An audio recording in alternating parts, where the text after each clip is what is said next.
Welcome to the Pearl Diaries by Everything Uganda. We are here to make sure that you stop scrolling through beautiful travel rules and actually get you on the road. So today we are dissecting a place that looks like a literal green screen, but it's actually very real. Fort Photo. And to actually show us how we can do it without breaking a bank, today we have a woman who's built her entire brand on one rule. Travel is not just for the rich. Queen Tracy. Welcome to the show. Thank you. Hi. How are you? Tell everyone all about you. Hi guys, my name is Queen Tracy, a lifestyle and travel content creator who has been traveling for the past 2 years, all around East Africa anyway. I personally believe travel should not be expensive. Travel is therapy, and in that way it should be accessible by everybody. So my whole journey for the past 2 years has been on showing you and everybody who watches, who chooses to actually follow this journey with me, that we can do it. Yeah.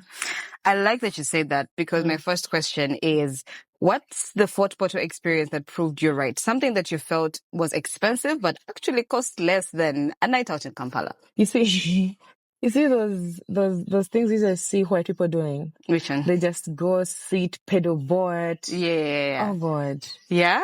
Oh God. Was that it? So I went into Fort Portal and slept at a hostel, by the way. Yeah. A hostel that literally cost me less than 60,000. Yeah. And then everybody was talking about this one hotel that is so expensive, Chaninga. And you guys know that. And then for the first day, I literally just went to Chaninga, got a day pass, which is literally about 100,000. And then I got access to their facility.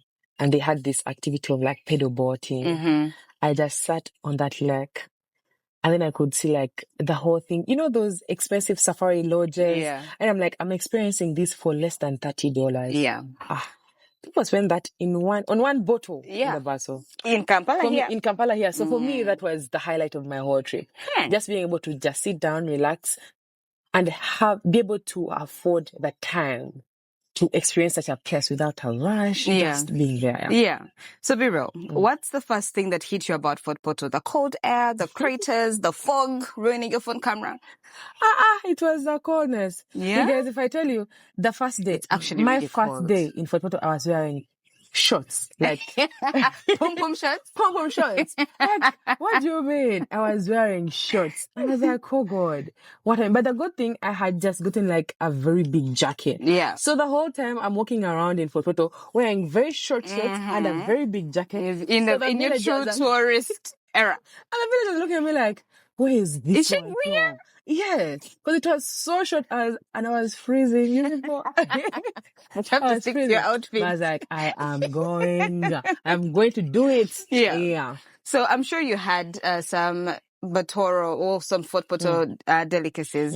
So what dish did you have? And you immediately wanted to tell everyone, come and try this. When you come to Fort Portal, make sure you try this dish. Now, let me tell you. You see, when people say the Rolex is very good in the West. So I was sleeping at Kalitusi. I told you the first night I was sleeping at Kalitusi. Yes. The guy gave me a Rolex that had a salad. Like, he had a way, how can I say? It's a unique side. It's not just tomatoes and onions. Yeah. It had something more to it. Oh God, that is the best Rolex I've tasted in my whole entire life. Tell me you have pictures of this. Oh God, I do. You do? I do. I would love to see it. It was a very beautiful time. I remember they had different menus for breakfast each and every day, but each and every day I just want that Rolex. Yeah? Thank you.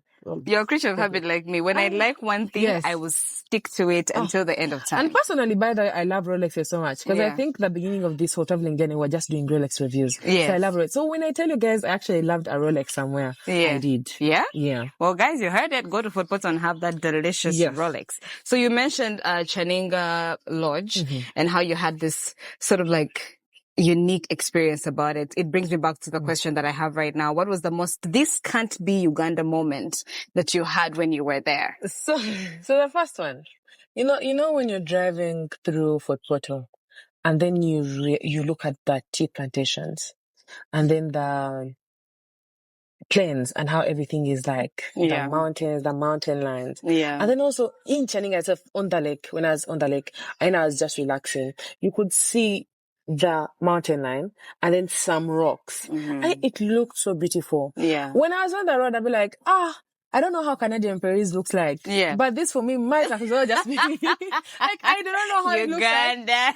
I don't know what You it have looks like. met Kisoro, Switzerland. Now I'm here in No, like, Canadian. I don't even know how Canadian Paris looks like, but I know when we were in school, our teachers praised how beautiful it was. Yes, so maybe that was my Canadian Paris at that time, because it was beautiful. And I bet you guys, we have Canada at home, is what Tracy just said. It was beautiful. Walking through the tea plantations, and I remember just stopping at the tea plantation and just relaxing. And then I found the Zedis were like picking the tea. And I'm like, oh, it was a beautiful experience. So the people themselves actually, also the people, they were nice. So people themselves were amazing. They were welcoming. And then just the way, the place, the plains, the mountains, everything was just so beautiful. I mean, I feel like the energy in Port Poto is very... Everyone is just doing their things at their own pace. They're not rushed. They're like Mombasa. They're not rushing. You said Mombasa, now let me tell you something. I always tell people, if you like to do detox tourism, go to Rwanda. Really? Yes. Why? Because it is quiet. It is calm. It's slow living. I call it slow living. You know that romanticizing slow? That is Rwanda. Now, for me, Fort Poto was slow living. Like, if somebody came and asked me, I want to do slow living, detox tourism, and they asked me in Uganda, I'll be like, please go to Fort Poto. Outside Uganda, I'll be like, outside Uganda, do not try Kenya. They're very high, they're very fast paced. Yes, very fast paced. So is Jerusalem. Don't try that. But if East Africa wise, Rwanda, Uganda inside here, please go to Fort Poto. It is very slow. Even at the lodges, even the itineraries, they don't require you to have like... Just come and relax and just be cute and then like do your things. Eh? Okay. It was the best time. Right? We are going in for a game segment. Okay. So this is the fork in the road, okay? So we're going to ask some rapid questions. Chop. Travel ultimatums. I think we're trying to understand how you pick and choose where you decide to go and, you know, when you want to do one of these travel therapy moments, okay? All right. Are you ready? Round 1. Chimpanzee trekking in Chivale or hiking the Rwenzoris? Hiking the Rwenzoris. Such a dream. A luxury lodge overlooking a crater or pitching a tent under the stars? Crater is where I want. I want a crater, but luxury, I don't know, but crater overlooking a crater, yes. Stuck in the mud with no network or forgetting your camera memory card? Stuck in the mud. I can't forget my iPad. You know, I usually tell for my camera costs. That is my business. Yes. That memory card, that is my business. It costs more than, like, that's my whole career in one place. What do you mean? Okay. No. The last question. So, Akiki is a respectful leader. Abwali is a free spirit. So, are you more of an Akiki or an Abwali? I'm a Kiki. Akiki.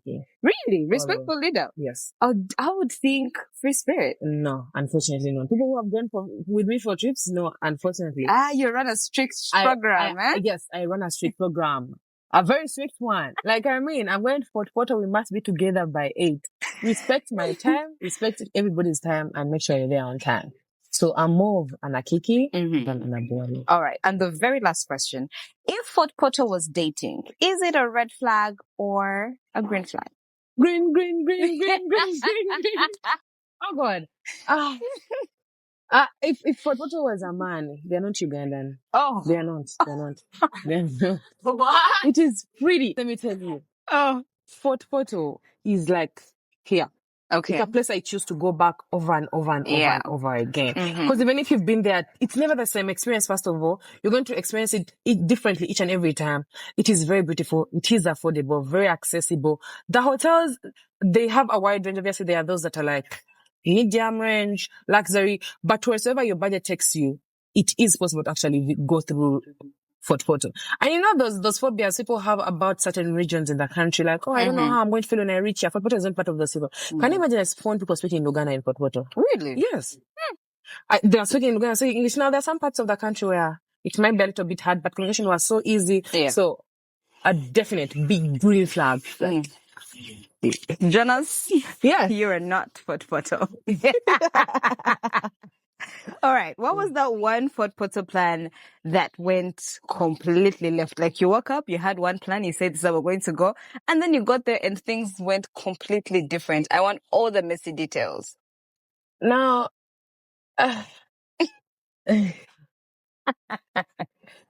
so you know when you're going to Fort Poto have Poteli, you can go to Semeliki.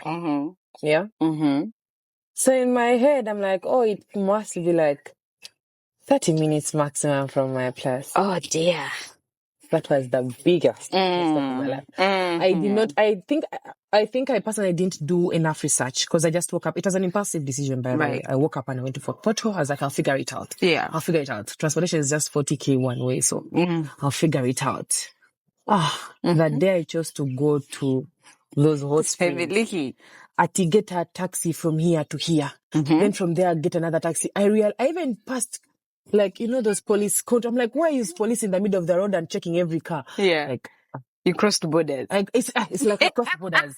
It was like, I realized it was Bundibujo. Yes. So it was a long distance. So for me, because you see, a trip is made by the itinerary and timekeeping. And once the time is off, for me, the whole trip is off. Because now I need to spend time watching these at the hot springs. And now next thing you know, now you're rushed because you have to go to the second hot springs before it is actually very late. Yeah. So for me, that was the only thing that was not on point. Yes. What's the one sound or smell that would teleport you back to Fort Portal right now? You know when it rains, that smell of the soil. So now when I was coming from Bundibuja, I had to go back to Amabega and Inamuri, and it rained. And oh my God, Lord, that's how the soil was smelling like. And I was also shocked. The soil was black. And then, so now if a person actually, what I remember mostly about Fort Portal, I have that soil scent and how the soil looks like in my hair. Yeah. Like, it was so beautiful. Again, I hope I can be able to see what you're telling me because I feel like through the conversation, I'm transported, but I want to see it. No, you're going to see it, definitely. Perfection. Now, give us the cost hack. What's the one thing people waste money on and what should they do instead? First of all, you see that expensive resort you want to go to? It has a day pass. Get a dormitory. I told you guys, by the way, I slept at Kalitonsi for the first night. It has dormitories. So I slept in a dormitory, which cost me about 60,000, yeah? And then I just got day passes to all these expensive resorts I wanted to go to. Yeah. Apart from Chanina, because they invited me after I went there the first time. Yes. But I just got day passes after. A day pass, 100,000. You get a day pass, it inclusive of 3-course meals, swimming, all the things. So you can experience the resort minus you actually staying at the resort. That's the first thing. That money you would have spent on the resort, keep it and spend it on activities. Yeah. Because for me, you can't tell me you've been to Gulu and you've not done activities in Gulu. I'll be like, what have you done in Gulu? Yeah. You can't tell me you've been to Fort Portal and you've not been to the parks. Yeah. You've not done anything. Only thing you know is that you've been to your resort. Yeah. You've not visited any to an expensive resort. To an expensive resort. Oh, it doesn't count for because me. People travel for optics for the most part. Now, let me tell you. When we travel, and you say they also say there are differences between a tourist and a traveler. Personally, I want to experience the whole thing. I don't want to just reach and not know Fort Portal bit further than Aramanga. And know that, I can do the Bali swing. I'm like, okay, after that, what do you do? Personally, I like to also experience the community, see how people are living. That's the tourism that actually I like to push for. You have to be able to experience the community, so go for a city tour. At least, okay, if everything else fails, go for a city tour. Yeah. Do these activities, go to the different places, visit the palaces, try tradition, try food. So for me, it is not just the hotel. Because those hotels, you can find that and nowadays hotels have chains. Yeah. So you can find that, let me say, it doesn't have it. But let me say, Aramanga can wake up tomorrow morning and do another Aramanga in Kampala. Yeah. So you can experience what they have exactly the other side here in Kampala. But the location itself is not duplicatable. So when you go there, you must be able to do something else beyond the hotel. Yeah. So. Okay. I think my next question is about how these people respond to you moving with a camera. People are they're very private, man. Like I've tried shooting in Kampala one time and there's a lady who wanted to beat us. So how do you navigate that? Because you have to get content. You have to get authentic content. How do you position yourself in a way that helps you get the content that you need without necessarily affecting people's privacy? Now, personally, I learned where to create the boundary. As a content creator, I know as content creators, most content creators, by the way, it is disrespect to code people. As a content creator, I learned the boundary. First of all, nowadays, I don't shoot everything I travel on scripts, yeah? Like, this is what I want people to know about, so this is what I'm going to record. So that means when I'm supposed to record, I know when I'm supposed to ask for permission first. Especially when you're going to experience these locations, communities, there are places that have people who are vulnerable, very vulnerable, and you can't just put them on media. So personally, I usually first ask for permission first. Like, even if I just checked into a hotel, I have to ask, oh, is it okay for me to record people here? Yes. Is it? And also for the most part, I think for the locations I've been to mostly, people already know. Oh, so when I come out, like Ginger, if I go to anywhere in Ginger, they're like, oh, can you see? So like, even people are like, welcome to recording. Those places. Those places, it's people are okay, like, oh yeah. Those are, then there are places that are new. Also places that have not been put on the map. Now, I was on a campaign last year, end of last year, Visit West Nile. Yeah. And oh God, people in Northern Uganda has not been put on the map like that. So also that means that people there are not they're not really social media like a lot. So recording people just randomly was a little bit weird. But usually when you explain, people get you say, hey, next thing you know, actually after you've asked for permission, it's like, oh, I can also do this. I can also do this.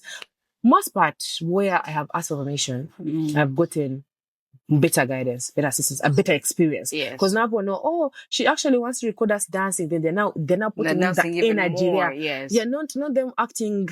Why is recording? They don't know why you're recording. Yeah, they don't know who you are. You haven't identified yourself. Yeah. And it is my understanding that you were awarded by Powate this year. Yeah.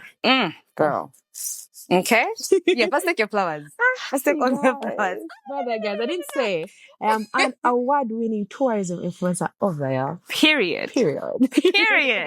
Listen, hard work does pay off, and your consistency, because you said you've been doing this for 2 years now, and you have built a travel army that I want to join. But yeah, I think I'm very proud of all of your work, all of your progress, all your authenticity. Honestly, I feel like you brought a very fresh perspective to how travel can be done, number one, how it can be done on a budget. And you have also shown Uganda in such a better way, so to speak. So yeah, you deserve that award. I'm also giving you my award here. Oh, please do. Yeah, it is here. It is heavy, but we'll take it later. How long were you just saving for photo reels before you actually went?